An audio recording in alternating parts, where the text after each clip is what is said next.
Grizzlies fans are absolutely livid at this. After being a consistent 2 seed in the Western Conference, the Grizzlies now find themselves fighting for a play-in spot. And even if they do play in the play-in tournament, end up winning, let's say they get a 7th seed, they'll probably end up playing Houston. But if not, they'll probably end up playing Oklahoma City in the 8th seed. And that has not gone well for Memphis all season long, especially when they've gone up against really elite teams. Memphis is pretty much already cooked, but now fans are starting to call them out, as well as some of the reporters for the Memphis Grizzlies team. They're starting to finally call this team out. What's going on, everybody? Jared Alator for another episode of Grizzlies Digest, bringing you the latest news, reports, game breakdowns, everything Grizzlies related. Yeah, if you find yourself here regularly and we're slowly growing here as a channel, hit that subscribe button so you never, ever miss another upload from us. And here is the content for you, because this was Ja Morant.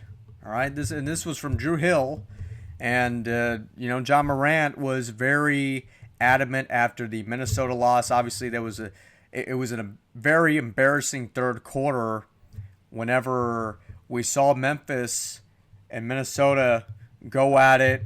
It looked like an offensive first half show from both sides, but a collapse in the third quarter made fans realize that this was not a playoff ready team. They're not ready to play in the playoffs. And the third quarter of the Minnesota game, the last regular season game in TNT history, unfortunately revealed that. Ja Morant, his message to the team after a tough loss, he said, play some expletive defense and go get a win. And that has been really the core of Memphis and their issues pretty much all season long. They have not been playing up to par on the defensive end, especially on the perimeter defensive end, giving up way too many easy threes. So many fans saying that Aldama is becoming a defensive liability, but can you really blame just one guy when you've been looking at the whole team and evaluating them? I mean, it's not just one guy. This is the whole team. They need a reality check. They need to fix whatever issues they have on the defensive end. And I think it's really been perimeter defense. And I've been saying that pretty much for the past couple of months. It's not just one guy. I mean, this is a whole team. It's a team game. Basketball is not just a one-man game. If it were a one-man game, that team would obviously not win a championship, because that's just impossible, especially in this day and age. So, going into their record against other top 8 teams in the West, obviously OKC, they don't fare well against them.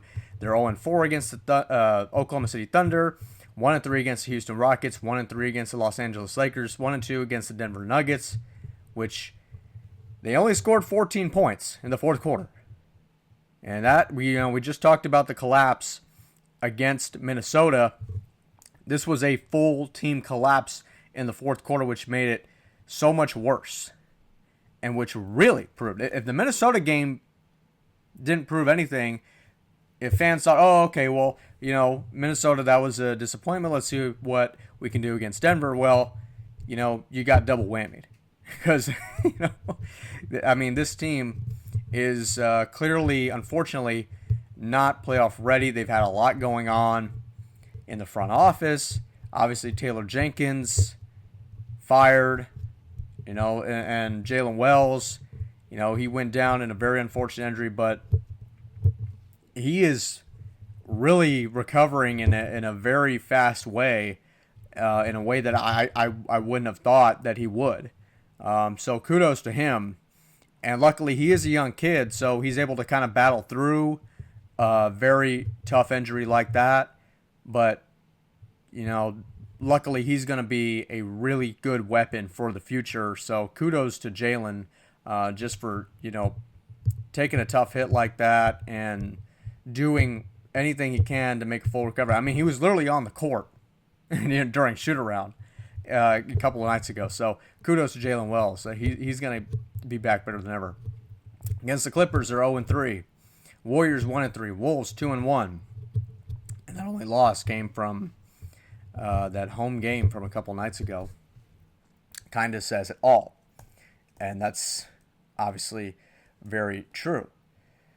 But then you look at this. Drew Hill says that Tuomas Iisalo on the coaching willpower for must-win games. Tuomas says, my experience is that it is very difficult to talk intensity into players. I know a lot of coaches, myself included, have tried that in the past. It's like one of those things where 50% of the time, it works every time. So, this is not something you want to say, right? And if it is something you're saying, and obviously, people from other countries, like coaches from other countries, they spill more of the truth than some of these American-born coaches. They kind of want to, these American-born coaches, sometimes they kind of want to sugarcoat things a little bit. But this is how you know something is bad. And it's not just that. You remember Jaren Jackson Jr. saying, well, at least we're not homeless. I mean, the language, the body language of the locker room is clearly not 100% there.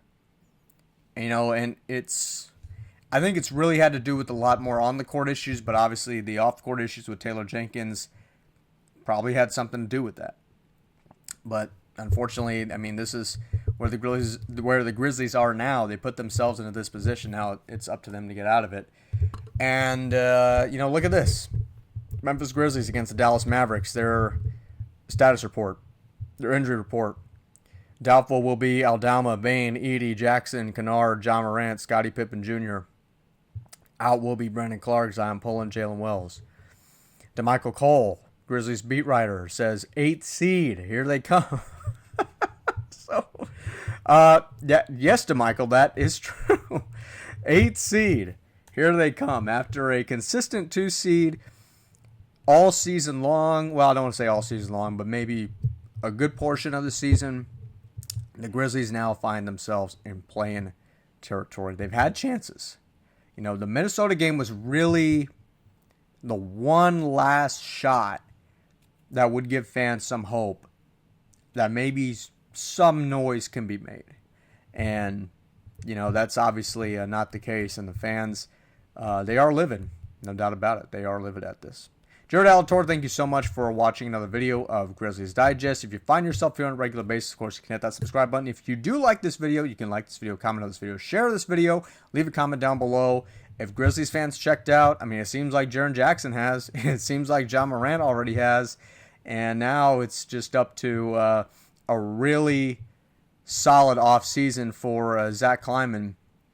It's really going to identify. This offseason is really going to be the most important offseason of his life to really identify the future of this team because they got a great young core, great young pieces. They have things together. It's just a matter of putting it together on the court, especially that defense, because they really need to fix that. Jared Alator again for Grizzlies Digest. Thank you so much for watching. We'll see you in the next video, and peace.